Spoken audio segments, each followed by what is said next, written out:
आस्था है उन पर, हमें भी पूरा विश्वास है उन पर। और इसीलिए मैंने कहा कि 411 सीटों से जब मोदी जी दोबारा शपथ लेंगे तो सबसे पहले नाजिया माथा टेकेगी भगवान राम जी के मंदिर में। मुस्लिम होकर के मंदिर में जाओगे?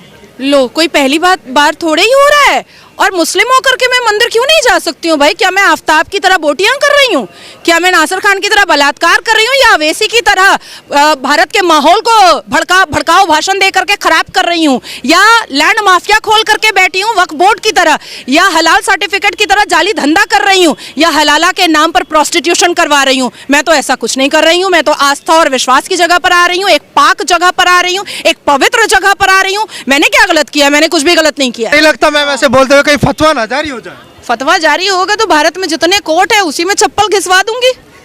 बहुत बढ़िया, जय श्री राम। नहीं, अगर एक मुस्लिम महिला हिंदू के भजन को गा देती है तो उसके लिए फतवा जारी हो जाता है, और आप खुलकर बोल रही हैं। हाँ, मैं तो खुलकर बोलूंगी, एकदम खुलकर बोलूंगी। काहे नहीं बोलूंगी? कौन रोक सकता है मुझे? अवैसी साहब के पास, मदनी साहब के पास, बर्क साहब के पास बहुत बड़ा फ्रीडम ऑफ स्पीच है। आर्टिकल 19, 14, 21, 22, 29 मेरे लिए नहीं है। काहे नहीं होगा मेरे लिए? मेरे लिए नहीं होगा। बहुत बढ़िया, हम भी फ्रीडम ऑफ स्पीच पे बात करेंगे। फ्रीडम ऑफ स्पीच पे बात एकदम। और मैंने तो संविधान पढ़ा हुआ है। अवैसी अगर बैरिस्टर है तो नाजिया कोई जाहिल अनपढ़ तो नहीं है कि वो समझा देंगे भाई मेरा फ्रीडम ऑफ रिलीजन है, मेरा फ्रीडम ऑफ स्पीच है। तो मेरा कहाँ चला गया? मेरा कहाँ चला गया? मैं जाकर के सीरिया में ढूंढूं क्या अपना फ्रीडम ऑफ स्पीच? मैं सीरिया में ढूंढूंगी क्या? बहुत बढ़िया, बहुत बढ़िया। फ्रीडम ऑफ स्पीच की बात कर रहे हैं तो बात भाईचारे की करिए ना। ये तो कहीं ना कहीं बोल रहे हैं कि धर्म के नाम पर, मंदिर मस्जिद के नाम पर बार बार माहौल खराब होता रहा है। चलिए भाईचारे की बात करते हैं। हाँ जी। ज्ञानवापी दे दो बिना लड़े। बहुत बढ़िया, भाईचारे की बात करते हैं, भाईचारे की बात करते हैं ना। सनातनी बेटी श्रद्धा की बोटियां करके आफ्ताब को फिर ससुराल भेज दिया गया जेल। हमारे और आपके टैक्स के पैसे पे उसको दामाद बना करके रखा गया जेल के अंदर। कटवा दो, औजार बना दो नामर्द, क्योंकि इस्लाम तो यही कहता है। इस्लाम तो यही कहता है ना कि बलात्कारियों को नामर्द बना दिया जाए। सऊदिया का कानून भी यही कहता है और हमारे अल कुरान 30 पारा भी यही कहता है कि अगर कोई भी मुसलमान मर्द ज़िना करता है तो उसको नामर्द बनाया जाए। बनाओ, मैं लिस्ट दे देती हूँ बलात्कारियों का, मुसलमान बलात्कारियों का। आपने ज्ञानव्यापी की बात की कि ज्ञानव्यापी दे दो, भाईचारे की बात करेंगे, शुरुआत करेंगे। करते हैं शुरुआत ना। ओवैसी साहब ने कहा था कि 1991 का जो वर्शिप एक्ट है उसका उल्लंघन है। ये क्यों वहाँ पर पूजा नहीं हो रही थी? 1717 से वहाँ पर पूजा हो रही है। जयपुर के महाराजा जी ने जब वहाँ पर चबूतरा बनवाया था, चौकी रखी थी, वहाँ से लेकर के 1858 में पहला मुकदमा दायर हुआ था। 1885 में फैजाबाद कोर्ट में सीरियल नंबर 68 केस गया था। और उसके बाद से लेकर के सर्वोच्च न्यायपालिका में जब 2 डेकेड लड़ाई निर्मोही अखाड़ा के साथ और वीएचपी के साथ जब हो रही थी तो ये लोग क्या अपने मुंह में लेमन जूस लेकर बैठे थे? All India Muslim personal law board लड़ करके क्यों नहीं जीते? लड़ करके क्यों नहीं जीते? सबूतों के आधार पर क्यों नहीं जीते? जब आचार्य जी ने 441 वेदों और ग्रंथों के सबूत रखे थे मुसलमान जज के सामने, तब उसको क्यों नहीं काट पाए?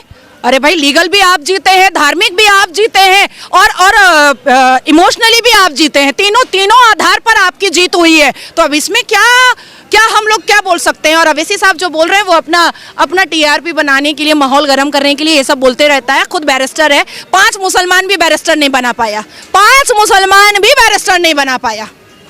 लेकिन मैम, एक तरफ जहां राम के नाम पर राजनीति तो दशकों से होती आई, लेकिन अब सीधा सीधा आरोप लग रहा है कि बीजेपी जो है एक पॉलिटिकल इवेंट ऑर्गेनाइज कर रही है, ये कोई आस्था वास्ता का प्रोग्राम नहीं है।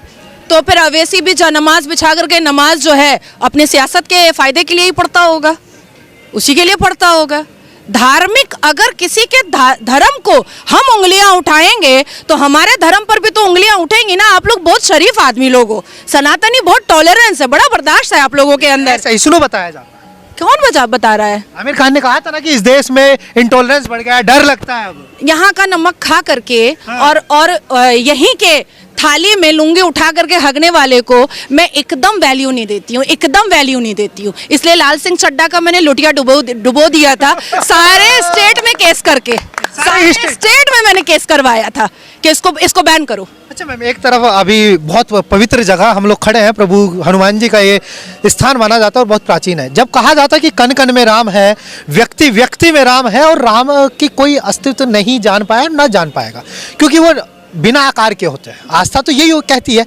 तो फिर जब रोम रोम में राम है, तो इतना पैसा लगा करके एक भव्य मंदिर बनाने की क्या आवश्यकता थी? लोग कह रहे हैं कि एक अच्छा हॉस्पिटल बन जाता राम के नाम पर, एक अच्छा विश्वविद्यालय बन जाता, तो लोगों के लिए फायदा होता ना। कौन सी मस्जिद जो है वो हॉस्पिटल और यूनिवर्सिटी खोल रही है? कोई मस्जिद खोली है क्या? नहीं।